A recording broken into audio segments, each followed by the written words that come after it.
The keto diet is a popular diet frequently marketed as a way of turning your body into a fat-burning machine.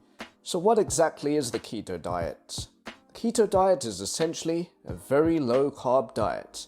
That means that most people following it will aim to eat less than 50 grams of carbohydrates per day. Typically, it involves fat and protein making up a larger portion of the food groups you consume, with the emphasis on more fat. There are different versions of the keto diet that people follow, such as a higher protein version, but as a general rule, it will always keep carbohydrate consumption at less than 50 grams per day. The body has two main ways of getting the energy it needs. Normally, it will convert carbs into glucose, which can be used by the body for energy. But on a keto diet, where there are few carbs available, the liver will instead convert fat into ketones, which can then be used as energy.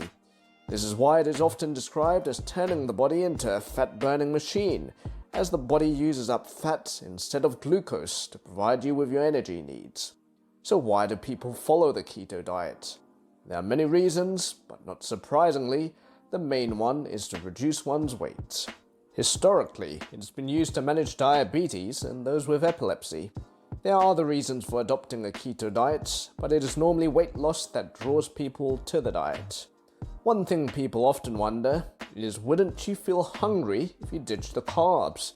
After all, carbohydrates make you feel full. Wouldn't you just eat more food and more calories if you lowered your carb intake? Well, that depends largely on your other eating and drinking habits. One key action needed to be successful on keto is to make sure you're well hydrated. How often do you eat a meal, and then after a glass of water, you feel full afterwards? You've got to be sure you're not confusing hunger with thirst. If you're like most people, a fair amount of your dietary fiber is coming from carbs at present. When you cut down on the carbs, you need to ensure you're not compromising on your fiber intake at the same time. Ensure you're getting sufficient fiber from low-carb sources such as nuts like almonds or greens such as green beans and spinach. It's quite possible in the first few weeks of keto, you might feel hungrier than usual. You need to recognize that the body needs a bit of time to adjust to your new diet and to using fat as a primary source of energy.